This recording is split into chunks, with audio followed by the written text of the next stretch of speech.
Aquarius rising, welcome to your January 2025 astrology forecast.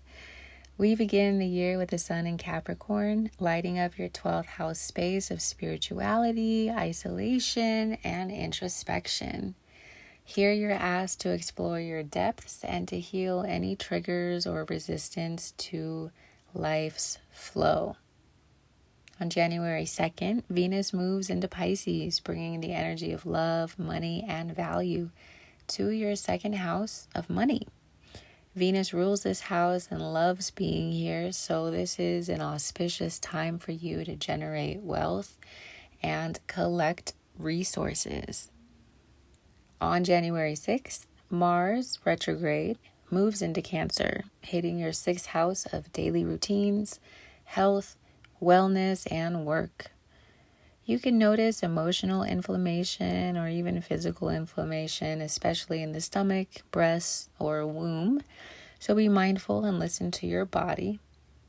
You may also be feeling more emotionally reactive throughout your day. So be sure to do things like meditate, do yoga, take a walk, or work out in your preferred way to help you kind of expel and move through that frustrated energy that may be surfacing. On January 8th, Mercury enters Capricorn, creating more movement, focus, and communication surrounding your 12th house of spirituality, introspection, and the subconscious. You could be thinking and speaking more about the difficult lessons and experiences you've gone through, and you're finally able to articulate what you've been working through. Whatever you're writing or speaking about will likely help other people, so embrace this vulnerability and really take the time to express yourself. On the 11th, the North Node enters Pisces, joining Venus.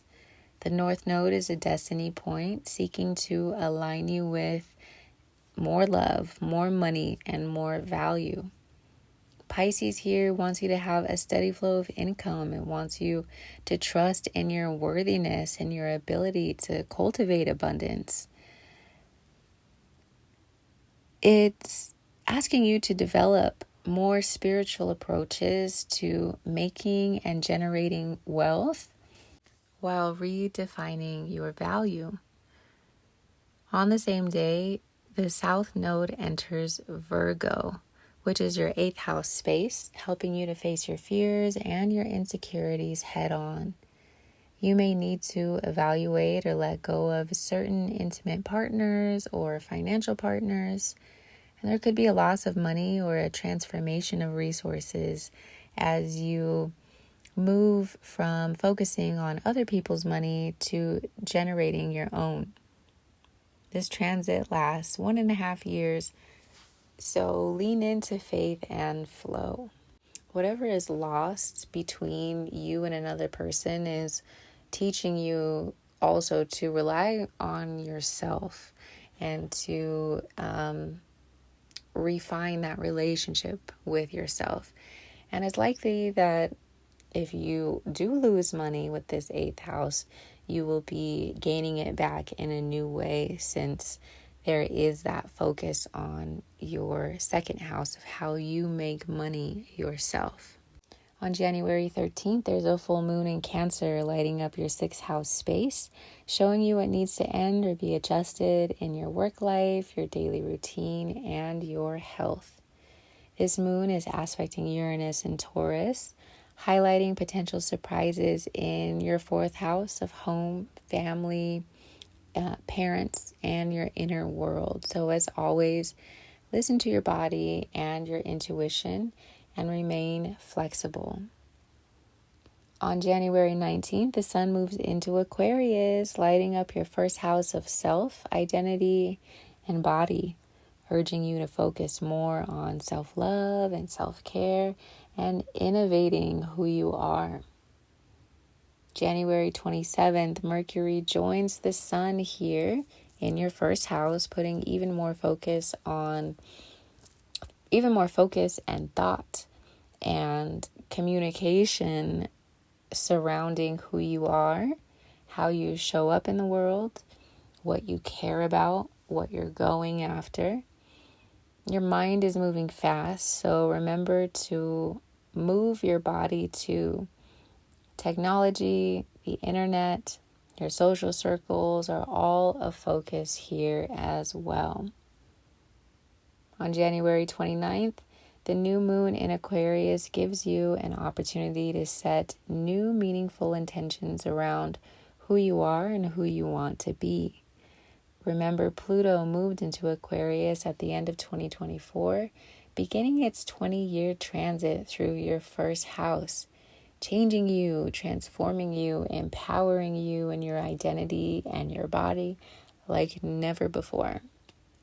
And finally, on January 30th, Uranus goes direct in the sign of Taurus. This forward motion is something that you've been living with in your fourth house space for the last few years. So it's nothing new. It's just continuing and getting out of retrograde. So the themes of your home, your family, the place that you live physically, there could be some surprises, some unexpected actions, some change or innovation here as Uranus is direct and will continue until 2026. So we're almost there, but we're not there yet.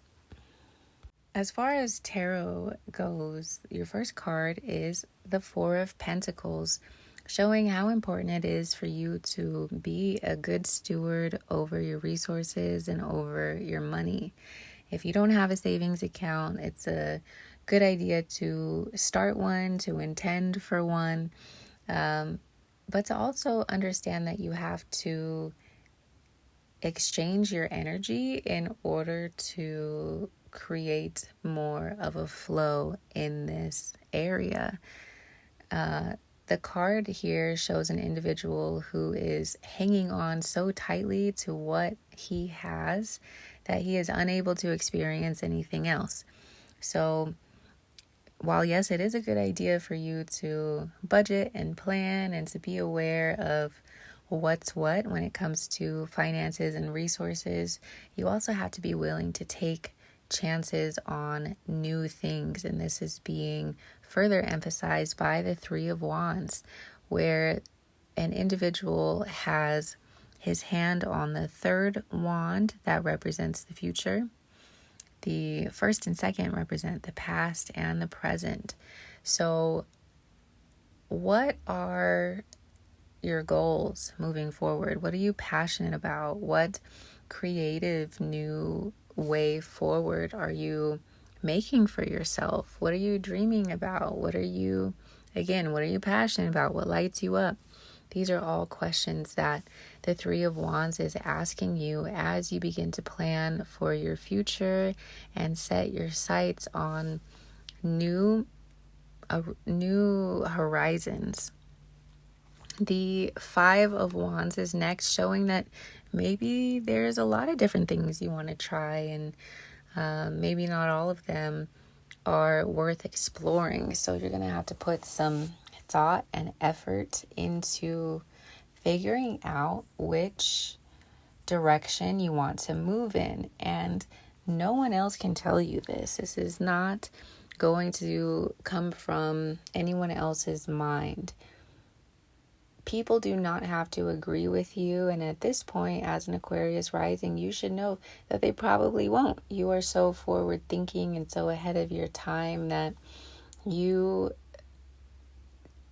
essentially can save yourself a lot of arguments by just going with your own gut, doing what you feel is right, doing what calls to you. Your passions may ruffle other people's feathers, and that's okay. They don't have to be part of it. You don't have to take them along. And while that might be disappointing, the Six of Swords is showing you need to move in the direction that is calling you. detaching and leaving behind anything else or anyone else that is not in alignment with that. So understand that yes, it can be a little disappointing when other people don't seem to be on board, but that's not your problem, girl. That is not your problem. Move in the direction of the love, of the understanding, of the resources, of your passion, and just let that other stuff fall by the wayside. You are on your way to some bigger and better things, and it's not your job to make anyone else understand why you do the things that you do. So I'm hoping and intending that this helps you and resonates with you. I know that it will. And I would love for you to keep me posted. Let me know how January's been treating you. Love you.